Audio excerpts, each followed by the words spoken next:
Senhor presidente, senador Humberto Costa, satisfação por revê-lo neste início de sessão legislativa e quero saudar igualmente os senadores que já usaram da palavra, senadoras, e iniciar a minha fala registrando aqui com muita satisfação a presença de um numeroso e altamente qualificado grupo de representantes do nosso querido município de Piçarras, Santa Catarina, Arnaldo Demétrio, Bira Andrade, Eloy Mendes, Jorge Luiz, Sandro Raimundo, vereadores, Roberto Souza, Matheus Cunha, Rodrigo Medeiros, Lucas Maia e Guilherme Santana. Pedi que se erguesse a Nádia também, que não consta aqui da relação, mas é a representante feminina em Santa Catarina. A representante feminina prevalece, porque nós somos Santa Catarina. Somos muito bem-vindos e os nossos votos de prosperidade em todos os setores da vida da nossa querida Piçarras.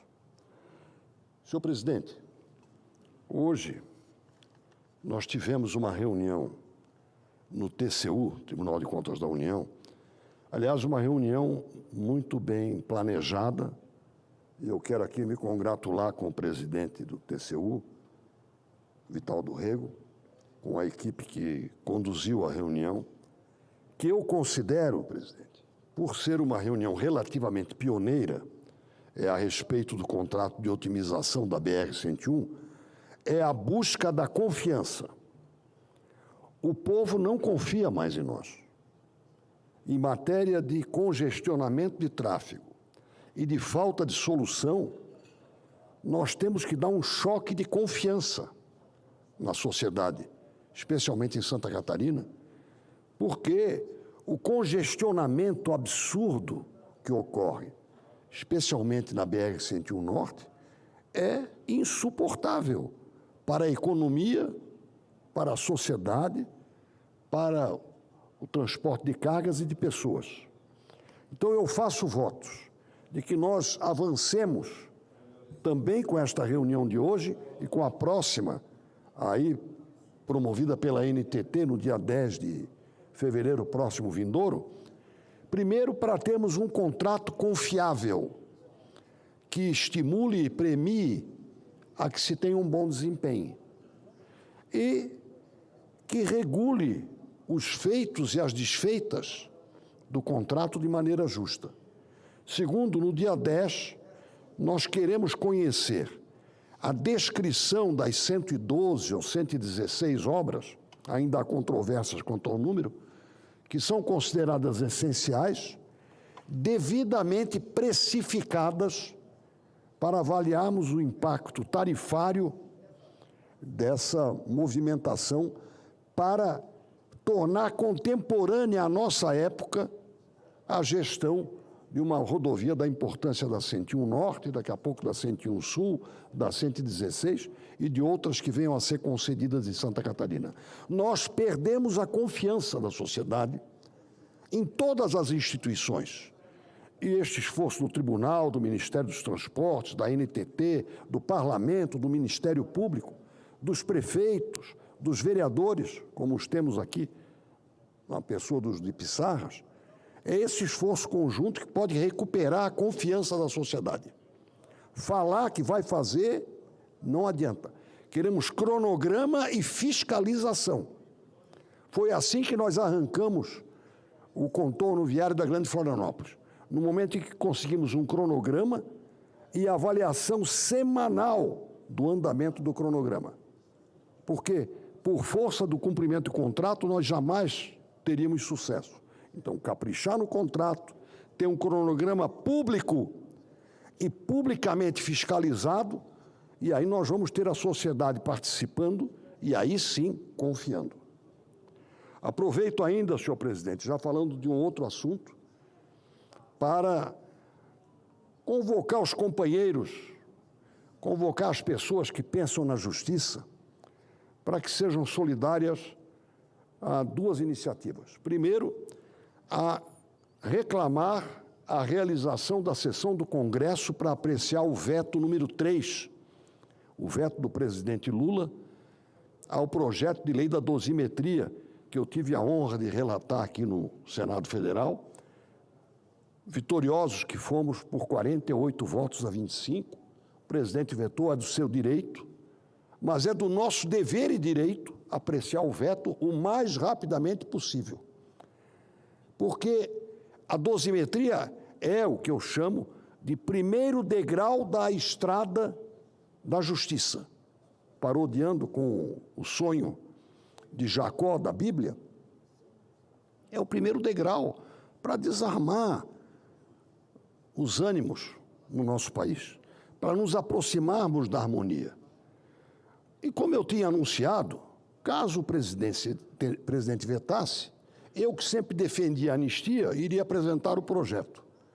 Apresentei o projeto de lei no dia 8 de janeiro, ontem ele foi numerado, é o projeto de lei número 3, eu considero o projeto de lei da anistia, e aí eu saúdo o senador Cleitinho, o projeto de lei da anistia agora é mais do que oportuno, porque o Ministério Público Militar entrou hoje, como era do seu dever, com o pedido de dar consequências às sentenças que transitaram em julgado contra os militares condenados pela primeira turma do Supremo Tribunal Federal. Portanto, isso começa a afetar a honra dessas pessoas, desses profissionais. E é muito diferente roubar um veículo enquanto o roubo perdurar, o proprietário fica privado do veículo. Se ele for recuperado, ou se o seguro cobrir, ele será ressarcido. Neste caso, nós estamos falando de honra. Portanto, eu acho que é fundamental que se debata e se vote o projeto de lei da anistia. Neste caso, nós já conseguimos aqui no Senado, em pleno recesso, 28 assinaturas de senadores pedindo urgência para o projeto. Isso é um pedido muito mais político, muito mais um pedido da alma do que um pedido regimental. Então, o meu apelo é para que possamos votar o mais rapidamente possível na sessão do Congresso o veto número 3 ao projeto de lei da dosimetria e que se dê início à tramitação do projeto de lei número 3 da anistia. E para este esforço, eu peço o apoio dos nobres senadores e das senadoras. Finalmente, presidente, eu quero abordar um quarto assunto, não com a profundidade que a matéria exige, mas no meu estado nós todos estamos impactados pela morte ou pela maldade da matança de um cachorro comunitário chamado Orelha. Causou comoção, essa comoção já permeia o Brasil inteiro, como se fosse uma gota d'água que tivesse feito transbordar o conteúdo de um copo ou de um balde. Eu quero me solidarizar com todos aqueles que, sem fazer acusações vazias ou levianas, reclamam a busca da paz, a busca da convivência. E no caso de um cão, se o senhor me permite, presidente, eu acho que isso fere o nosso sentimento de humanidade. Quem de nós não teve ou tem uma relação especial com um animal e com um cachorro? Eu, pessoalmente, já fui amigo de cachorros que conviveram com a minha família, mais de 20, porque os cães, infelizmente ou felizmente, a natureza os faz ter uma vida mais curta do que a média do ser humano. Mas eu acho que eu cruzei na minha casa com uns 20, entre aspas, parentes caninos, desde os meus 7 anos de idade. O Peri, o Nero, 3 vira-latas, os mais inteligentes de todos, os mais espertos, porque a vida dura do vira-lata o faz ser mais esperto.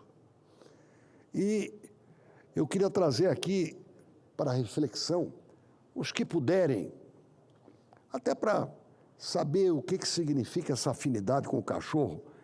Há vários filmes e informações sobre cães que, diante da morte do seu dono, ou irmão mais velho, ou pai, tio, eles acompanharam o enterro e não saíram mais do cemitério. Ficaram lá. Ficaram com o seu companheiro, numa demonstração de fidelidade canina, como se chama. E aqueles que quiserem conhecer um pouco mais sobre poesia a respeito de cão, eu vou fazer uma recomendação. É uma poesia muito longa. Eu vou deixar aqui para que a taquigrafia a anexe.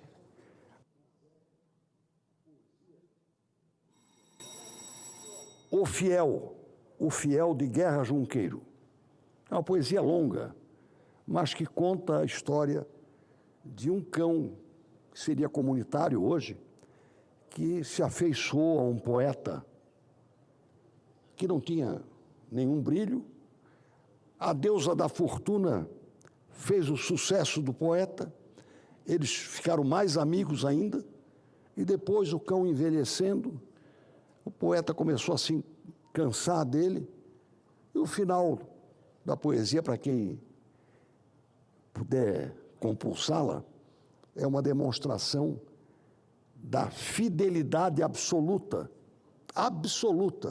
do cão ao seu dono ou ao seu tio, como queiram chamar modernamente. Ou seja, a amizade do cão é insubstituível e talvez seja esta advertência que eu deixo, Excelência. não para reprimir, mas para lamentar esse mal feito que mancha a nossa vida e nos adverte de que o caminho não é o da violência e muito menos da incapacidade de coexistir e amar. Muito obrigado, presidente. Obrigado, senador Esperidião Amin. Por permuta com o senador Sérgio Moro, concedo a palavra ao senador Flávio Arnes, do PSB. Vossa Excelência tem 10 minutos para o seu pronunciamento.